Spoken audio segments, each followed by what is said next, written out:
Will tomato and pepper seeds from the year 2020 sprout in 2025? That is our big question today. So I've got this tub full of seeds from about 5 years ago and older, and I've decided I'm going to go ahead and plant them first before I plant my newer varieties. I've got Moneymaker, Mortgage Lifter, and a bunch of other different varieties, datel peppers, and so on. And I want to see if these particular seeds that are older are going to germinate. Now here you can see here I've got these containers that I got from, I think this is from Amazon or Temu, pretty much interchangeable. Um, and I went ahead and put 6 or 7 of them together. I do really like this particular set. Has the bottom and it also has a top. Not all of them do, so make sure that you check the description. These have these little vents, and you do have to kind of like finagle with them just a second. Once you get one going, then it really makes sense how to put them together. But you want the little vent to pop down into it. That way, the little ledges are easy to move around. And so I'm going to kind of baby these peppers and tomatoes since they're older seeds. I'm going to plant a lot of them, like way more per cell than I normally would, because I want to um, save space, and I'm not going to expect the same level of germination rate, right? That's the idea. Is like maybe they're not going to all germinate. So I'm going to go ahead and make up the labels. I don't want them to get mixed up. I want to kind of see which ones have a longer longevity. Now, just because something sprouts first doesn't mean the other ones won't eventually sprout, because sometimes might have like kind of like a slower germination rate. Doesn't mean it's a lower germination rate. It just might be a little bit slower. So I might be surprised over time, give or take, a couple days or a couple weeks. Sometimes it looks like there's nothing growing there. Then you try to reuse the soil, and then boom, you've got another seed sprouting. So I'm setting these up. I've got them labeled: Mortgage Lifter, San Marzano, the peppers, yellow stuffers, which are going to be great because I love the idea of like doing like kind of like a sloppy Joe mix kind of situation in those peppers. Maybe some in the tomatoes. I mean, some like caprese salads in a boat kind of situation. And I did really overplant these.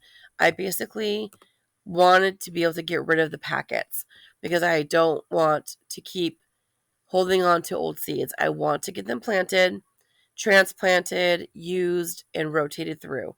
So I have multiple packets of each of these varieties, and I'm using the oldest ones first. That's what you really need to do when you have a lot of seeds, is to rotate through.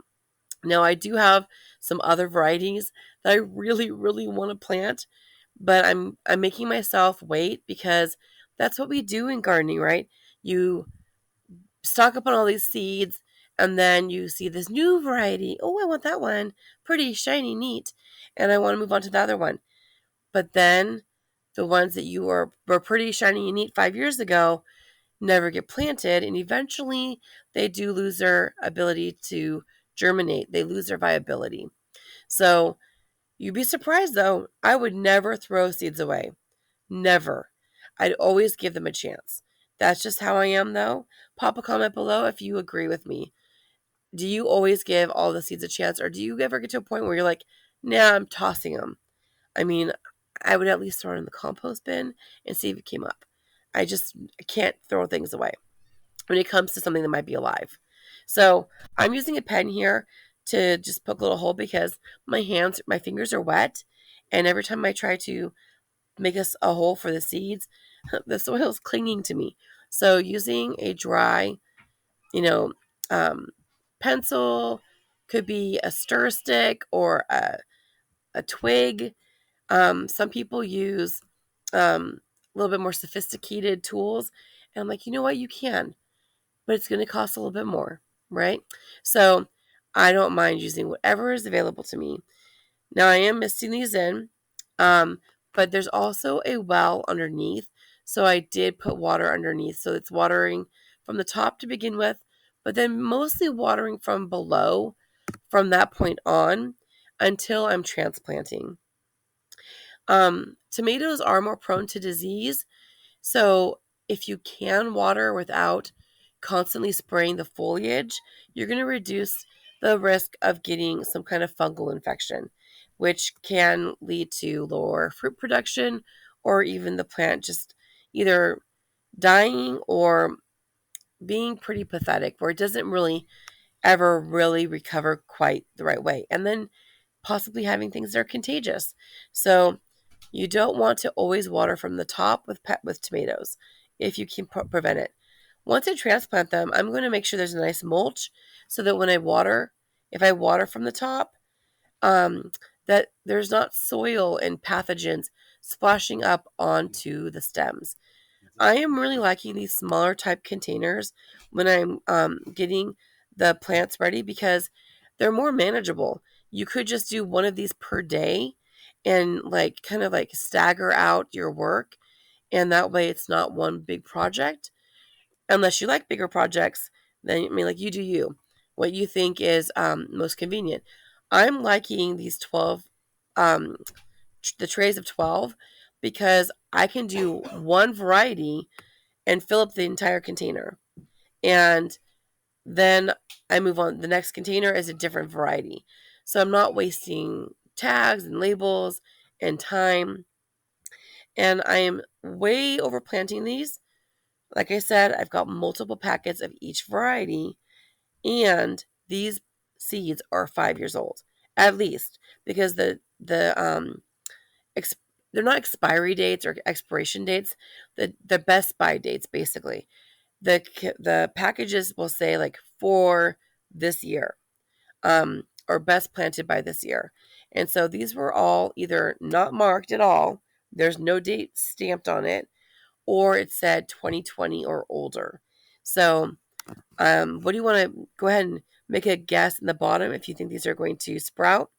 And if you watch the end of the video, I'm going to update you and show you a little view of how much growth we have in about a week or two, about a week to week and a half. So getting these all set up, and it's actually pretty satisfying. I like the idea of getting several of these containers and doing like one of them a day. I found this Sterilite lid that doesn't seem to match anything, and since I only had one heat mat out, I put this down on top of it to kind of spread out the surface area of the heat. Now be careful. I am being careful, and I'm checking on this frequently to make sure that I don't have any fire hazards. So be cautious. But I was able to get 6 of those little trays onto that one heat mat by using that Sterilite lid to spread out that surface area. And if at least part of the tray is on the heat pad, then the heat is actually being transferred through conduction. So I have those set up. Looking really good. I'm showing you right here. They just say 2020. I think on the peppers here, the blazing hot datel peppers that I got for free, I couldn't find a date on those. Here we have some more tomatoes, just showing you here that the date on them does say to sell by the end of 2020. And money makers, money maker. This is also 2020 seeds. Mortgage lifters, also 2020 seeds. And we're getting to the point now, if you're in zone 8, planting your tomatoes and peppers from seed is pushing the boundary. Unless you have a quick maturing variety, or you don't mind waiting till the end of summer or beginning of fall for a harvest. But if you want like a long harvest, you're like at the end of your window right now. Peppers, I think you're at the end. Tomatoes, you might be able to push it through if you have a variety that says 70 days or less, and you start them like today, you might be okay. But otherwise, you might just want to pick up some starts from a nursery or a box store, or maybe buy some from my local gardener. That's a great idea too. Or do participate in a seed or plant swap. if you haven't started peppers and tomatoes. But I'm checking these seeds. I ran out of space, so I'm like, you know what? I'm just going to pop these in a container, and if it pops up, it does. Now, a weekend has passed, and I'm just checking to see how the heat has performed. So it looks like the lid has done a great job of kind of like widening that surface area so I can take advantage of it. I also put it down because the last time I did this, I had moisture on the counters because as it pulls up, as it condenses, it drips down and a little bit escapes. And so it makes a puddle. That's not good with electricity. So I put that down for 2 reasons, right? For the heat to spread out so I had more space, and to also make sure that there was enough heat for all of them, and that there's not water. So looking at these, wow, look at all those sprouts. Now they are a bit leggy. These are the San Marzanos. These were from 2020. I've had people telling me the 5-year-old seeds are not going to sprout. That is not true. However, it does look like some of the varieties are sprouting faster.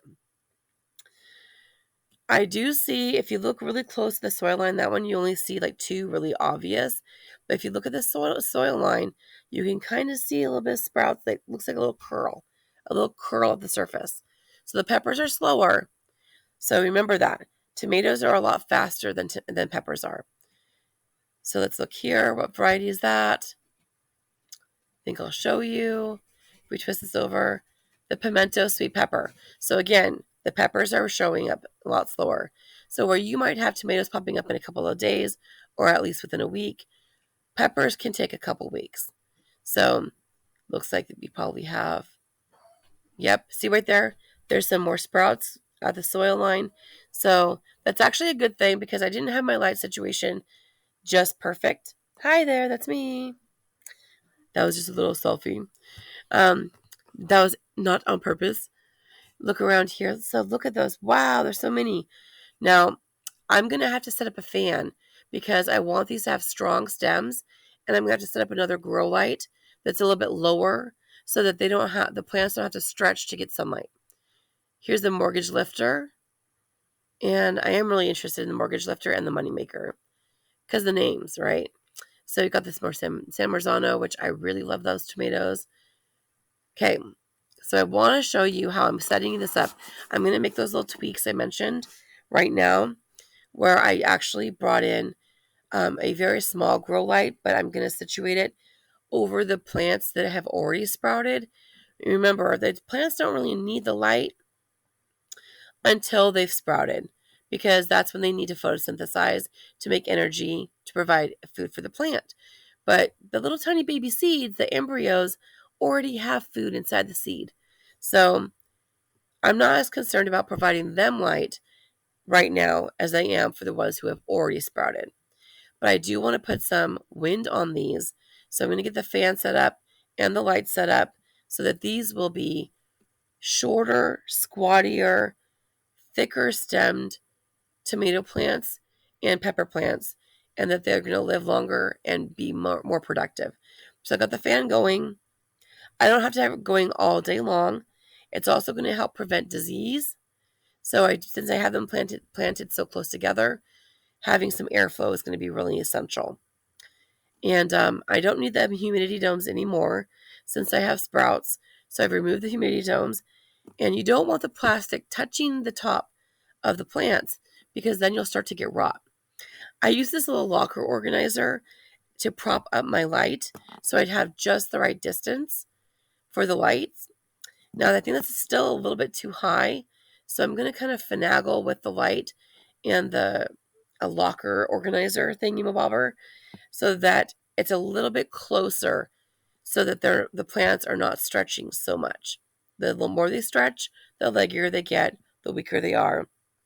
So I want them to be a little bit shorter. I mean, they're not going to shrink, obviously, but I don't want them to continue to grow such really long, flimsy stems. So by lowering the light, they're not going to keep stretching up. We want them to like chill out and grow leaves.